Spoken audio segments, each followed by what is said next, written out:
Hey guys, it's Laurie. I'm going to go ahead and do a garden tour. I don't think it's going to rain, so if it doesn't rain, we're good. If it does rain, I may have to cut this video short and then add to it later. So what I have out here, this is a hanging basket that has just decided to go crazy. It's looking pretty. I can see it through the house. This is a nursery.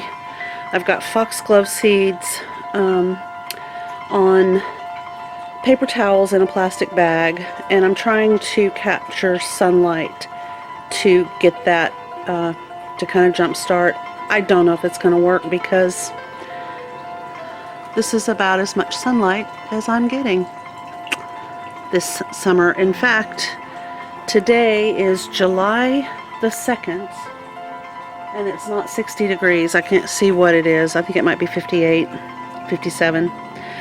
So, as you can see, I still have pansies. I guess that's a silver lining to not getting a summer. The begonias are kind of coming back. They had a bad start. And that is some lupin. These are my notes. Excuse my hand. This is a lupin, and there are, I think, are some bells of Ireland mixed in. This is a fall harvest garlic.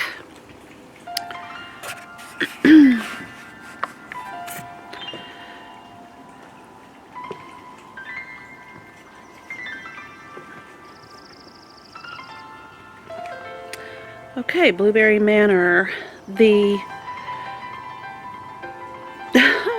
delphiniums are about done. I still have some tigridia down there at the very bottom, right, I don't know if right there, those two. The little primroses decided to push blooms again. I found a dianthus. Let me try to get this. There we go. I found a dianthus, and I just stuck it in the dirt. Purple fountain grass that isn't typically perennial for our area. It was planted in a container to show off this house when it was for sale last year, and it was on the front porch, and it was left to us when we bought the house, and I took it out of the planter and stuck it in the ground. This is a mixture of some seeds that I had and some wildflower seeds that Candace, my daughter, sent for my Mother's Day gift, and I just kind of created this little rock section here and filled it with seeds, and I think the fluffy ones might be cosmos, I think. And look at Daphne. Daphne decided that she's finished sulking from being in a pot, and she's doing really well. I'm quite pleased. The blueberries are still blueberrying. As soon as I can get some fertilizer, I'm going to go ahead and give this bush a good dose of fertilizer. I think it needs it. The lamia is on its third blush. I don't know how long this is going to continue to bloom, but I don't care. I love it. It's a pretty bright spot over here in the corner. And there's little Missy. She's over here kind of guarding the new clematis, which has got buds all over it. It's just full of little buds. Ooh, that wind is cold. Excuse the rake. I need to put this stuff away. And this is another grass that I had purchased last year and forgot that I planted, and it just decided to re-emerge. I've got some weeds I've got to take care of. Got a few more little wildflowers in this area. I think I'm having bunny feasting on some of that stuff. Really bad weed area here that needs to be dealt with. And then here are some more of the wildflowers that Candace sent, and some seeds that I just kind of decided to push out here, and they're doing really well. As you know, the curly leaf white pine is one of my favorites, and it's starting to develop little bitty cones. Oh, there's another little flower bed right there. I forgot about that one. Oh, look at the crocosmia. The hummingbirds are going to be so happy. I'll do an update video.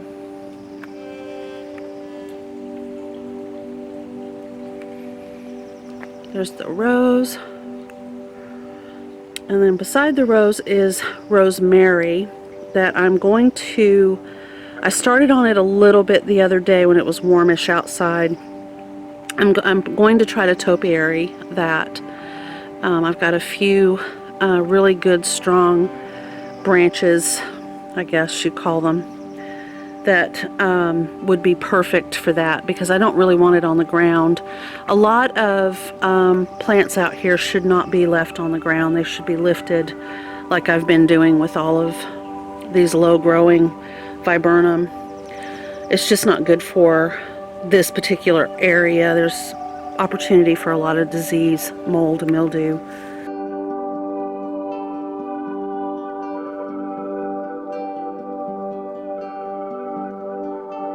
So I planted some gladiolas in here. As you can see, they are emerging. Quite a few of them, in fact. And if you've never grown them before, you need to plant them about 6 to 8 inches deep. I just call the gladiolas the 6 to 8 inch or 6 to 8 rule plant.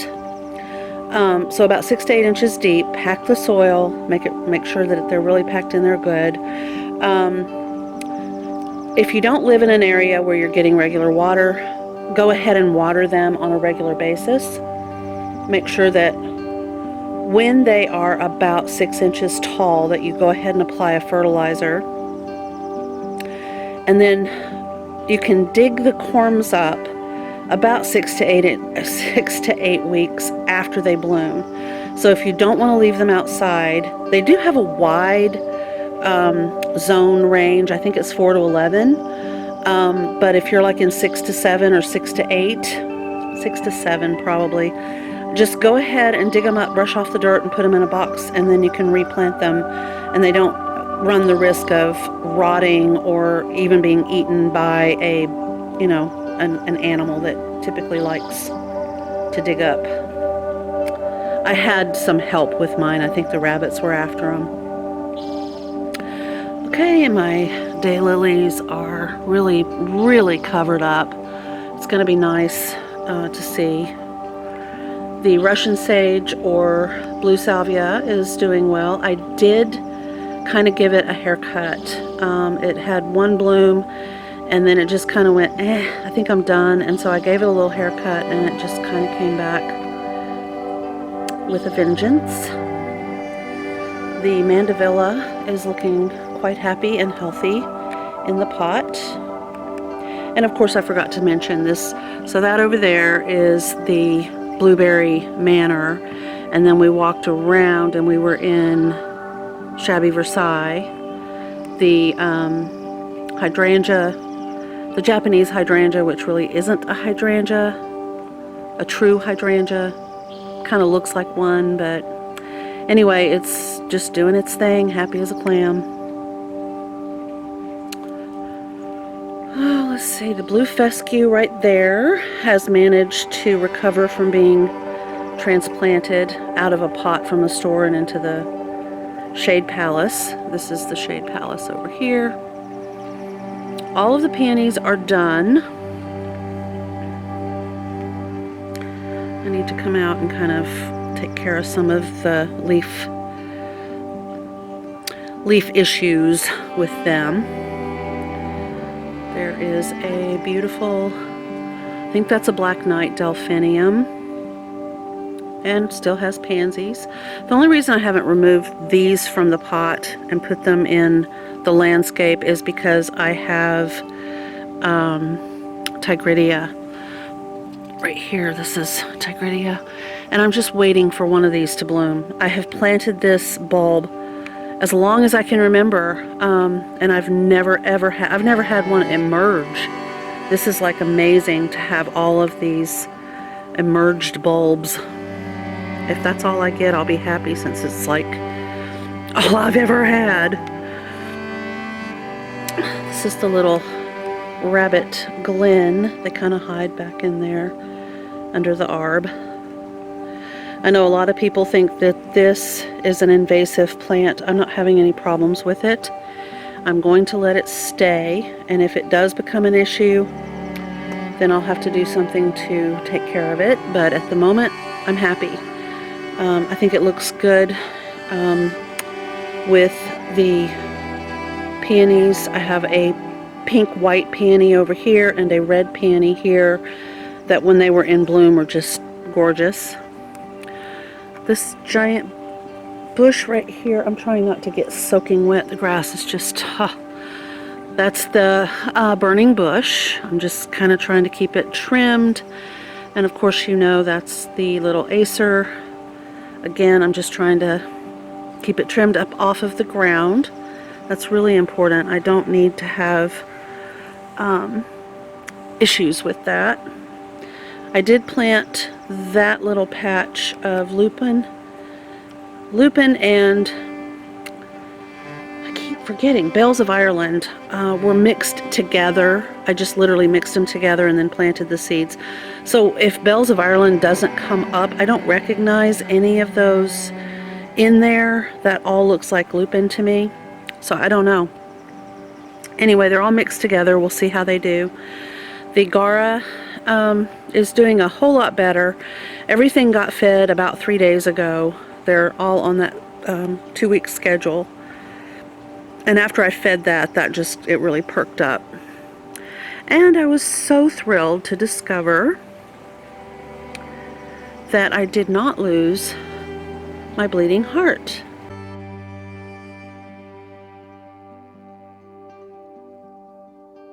It's hiding behind the big tall maple right here. I was so thrilled. And then my in-law outlaw brother-in-law helped me identify this little gem right here. Is called a monkey flower, and I don't know the Latin name, but if you just look up monkey flower, it's an amazing little plant. I don't know how it got here. It just appeared this year, and I adore it. So it's classified as an herb, which I think is an interesting classification.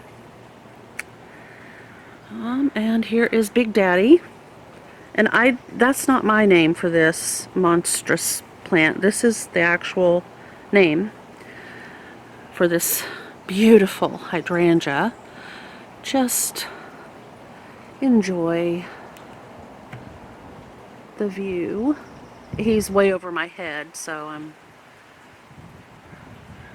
standing far back, kind of trying to give you a decent view of the blooms. It's hard to see there we go. They're just perfect. And I do love the plant, but it's kind of growing into the arb and the maple tree. I'm not sure that's a bad thing, though. I kind of like that look, hence Shabby Versailles over there. This is the Shade Palace, obviously. And then look what just decided to bloom just overnight. I checked on it yesterday, and it opened up. My other daughter, Jessica, and I decided that this is a Dr. Seuss plant. It just is so funny. It reaches my shoulder, the very top bloom right there. That's up here if I go down there and stand next to it. But again, if I do, I'll get my feet soaking wet, and I'm just really trying not to. I think you had seen that I planted the hellebore here. I have another one on the porch that again, it's surrounded by tigridia in a pot. So I've got it kind of well hidden in the shade. It seems to be doing all right. The hellebore does. And when I can get to it and put it in the landscape, then I will be doing that. There's that little tree that I bought many years ago, learning how to stand up nice and straight. And that is a viburnum.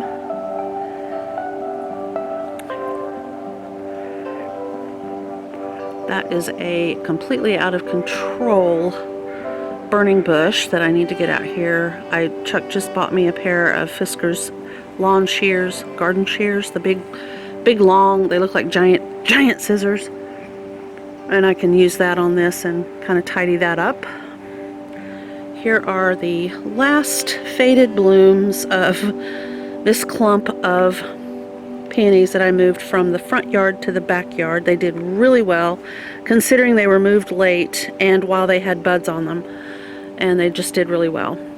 Look at this beautiful pink hydrangea. I think it's an Annabelle. I'm not 100% sure. Seems like I was told it's an Annabelle. I could be wrong, but I don't mind naming both of these Annabelle. It's just a beautiful flower. I love them. And there's the latest, well, you can see it's a Clematis clematis.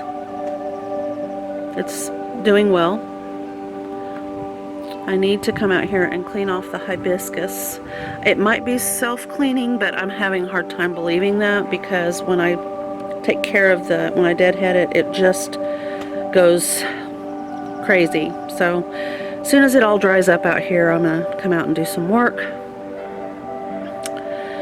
And there we go with the kiwi. And again, I think I always try to point out the beautiful green, white, pink kiwi leaves.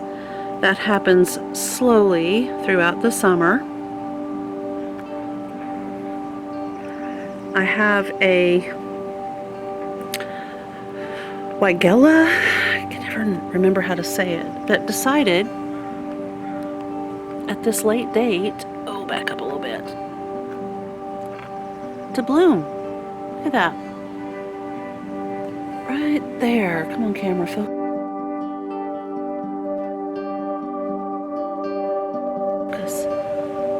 There we go. Ish. That's my gorilla wagon and my potting mix for the next time I decide to replant something, which happens all the time. If I have the energy and can manage with enough Advil, anything is possible. Okay, so that is, I believe, another Annabelle. It was in a bad place. I moved it, and it seems to be doing fine. It's got just a little bit of a burn on one leaf. Don't think that's critical. The candy flower is done. I'm going to get in here. I think I'm just going to trim it. I don't want to pull it because I think that would definitely disrupt a lot of that root. It's a complicated root system. Fascinating. But I don't want to lose the plant because it is absolutely gorgeous. And it provides seeds for the birds. The little chickadees have just been thrilled that I didn't tear it out. Okay, that's the Weigela that I originally located, and the little dwarf lilac that was so petite and pretty, and I do need to shape it a little bit. This whole area back here, I haven't even named this area. I'm kind of thinking candy flower mansion or something along those lines. Okay, there's some impatiens. I put a hanging basket here. It's seen better days. The daisies are just crazy. I expect to see blooms any day now. They're just all over the top of the campanella.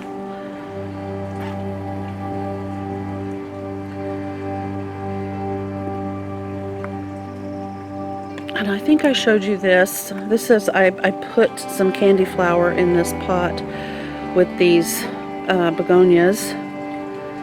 And during that, when the candy flower was in full bloom, it was breathtaking. That red and white, oh my gosh, it was so pretty. Oh, Okay, flip around here. This is the, we'll just call it Pierre, because I don't know the proper way to pronounce that japonica.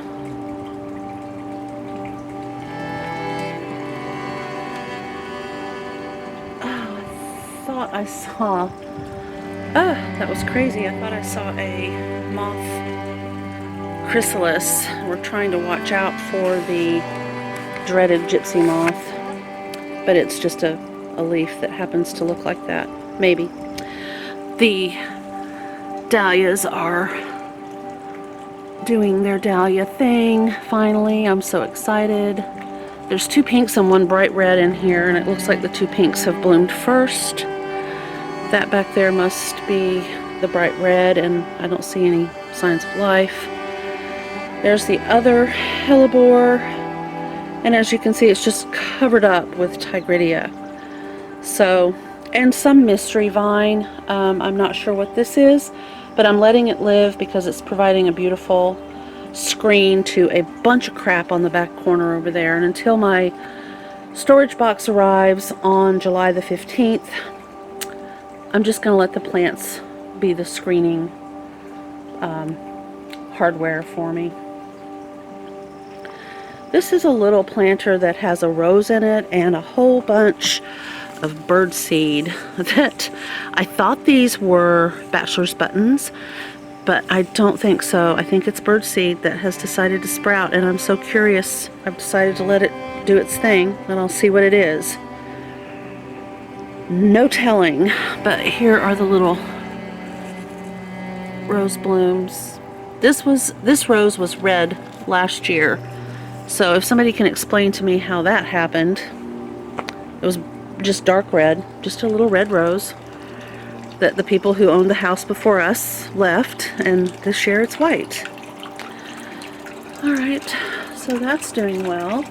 They apparently like to be really compacted, so they've like tripled in size, and this one is the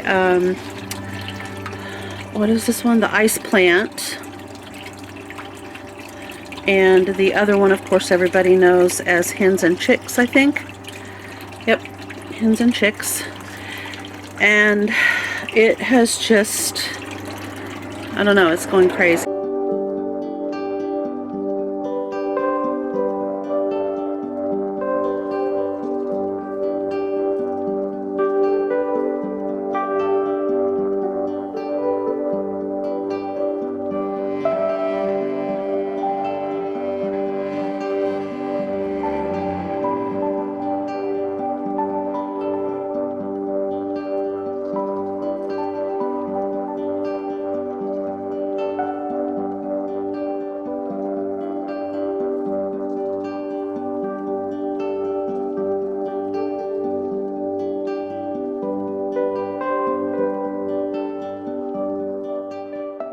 So this is lamb's ear that I found out in the garden. I don't remember where, but I suspect it was the Shade Palace. There was just a wild viola that I also found. I planted in here and it's done its thing. And then there's a couple of other things that I noticed that are coming up, like that leaf formation right there. I don't recognize right there. So we'll see what that turns out to be. Seeds I planted, just random. I love how fuzzy and sweet these all are. I just love little baby plants. So, and then I've got my Thriller Filler Spiller. More Tigridia right there. This, of course, is Miss Tingley. She's a camellia that we had planted in place of a tree that we had to take down in the front, and she just didn't like that spot. So we've put her in a pot, and my sister suggested that we leave her in this pot for about a year and then try again. She needs around 6 hours of daylight or sunshine. What am I saying? Well, I do live in the Pacific Northwest. Daylight is a premium out here. But just leave her in the pot for a while. Of course, she's being fed. Her watering schedule is monitored very closely. That's Max. Hi, Max. How you doing? Huh? Why don't you show oh, you're mad because there's nothing in the feeder. Okay. I'll take care of it, I promise. Anyway, so she's definitely recovered. She was a little iron deficient, and now she appears to be doing much better. She's got buds and new growth, and I'm very happy with that. So we're just going to leave her in the pot, and then we'll plant her out next year. And there's some more tigridia in that pot over there. Like I said, I'm not kidding. It's everywhere. It's never happened to me before. I found this little random, probably an ornamental strawberry out in the yard. I picked it, put it in some dirt, and I've got new growth. There's new growth everywhere. It's got these little cute little tiny, obviously ornamental berries, and I love the little flowers. They're so cute. I would love to take that flower and print it onto fabric and then just have a whole piece of fabric covered in that little flower. I think that would be the cutest thing ever. Okay, so over here we have, that is not a lemon, that is a red nasturtium. I had the weirdest thing happen to the nasturtium seeds that I planted. They all turned into this white gummy substance that was definitely not going to produce anything, except for that one. We'll see how he does. These are more of those. They're not doing anything. And these are lemon seeds. I'm hoping that we're going to get something. With the cold weather, though, and all the rain we've had, I'm not holding out much hope. I just saw a rabbit hop around. Okay, so these had grown, and then we had one hot day, and by hot I mean it was 70 degrees, and they just all fried up. And so I replanted. This is parsley that's coming up. This is supposed to be basil. I've got some basil that's coming up in the kitchen window. And then this is chives, and I'm not seeing too much out of the chives. Chives are kind of shy, and they're a little hard to grow. And this, you might remember, is the tomato that I just planted. A whole tomato, just stuck it in dirt. And I don't care if I don't get tomatoes off of it. It was more of an experiment anyway. But I'm thrilled that it's doing as well as it is. I think it's really cute. Okay, and now I'll give you a quick pan of what I see when I sit outside.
I don't want to go to the front yard with the camera, but I will walk through the house and kind of give you a peek through the windows at what I look at when I get up at 2 o'clock in the morning and drink my coffee. I stand right here and I look at all my pretty little plants. Right there, there's a hosta. My sprinters, those little round balls, those are sprinter boxwoods that desperately need a haircut, which is why I ended up getting that gift from Chuck several days ago. And the Corydalis is struggling, and I don't know if that's a normal reaction to this time of year. I do need to do a little bit of research on that, or get my sister to help me.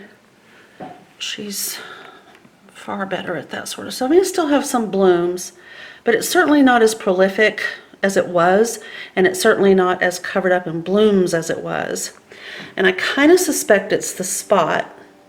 Okay, because my Gara is also suffering from some of the same issues, and the Gara in the back doesn't look like it's suffering quite that much. And see, that Corydalis plant appears to be much happier. So I may pull those two up and put them in the back, maybe in the Shade Palace, and we will see if that will help. I have a hanging basket right there, and then a planter on the porch that you can't really see. I know. I will do this.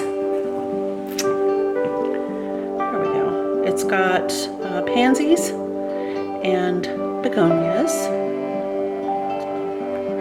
And to be honest, all of the planters that you see around, with the exception of a couple around the fountain, were here when we bought the house. They have seen better days, but I love that shabby look, so I'm not complaining. I will, you know, replace them if I need to, but they're working quite well. Okay, we're in my sewing room because I want to see if I can show you. I don't think it's gonna work. No, I don't know how to maybe get, okay. So right there is the elderberry that we planted, and next to it, right there, is the weeping golden chain. They were both transplanted and are doing quite well. Please don't look at the mess. And on the tail end of this video, if it's not too long, I'm going to go ahead and add a sewing video. I'm going to make a tablecloth for the beast. It needs a tablecloth, and purchasing a tablecloth, not such a good idea. So anyway, guys, thank you for joining me on this walkabout in the garden.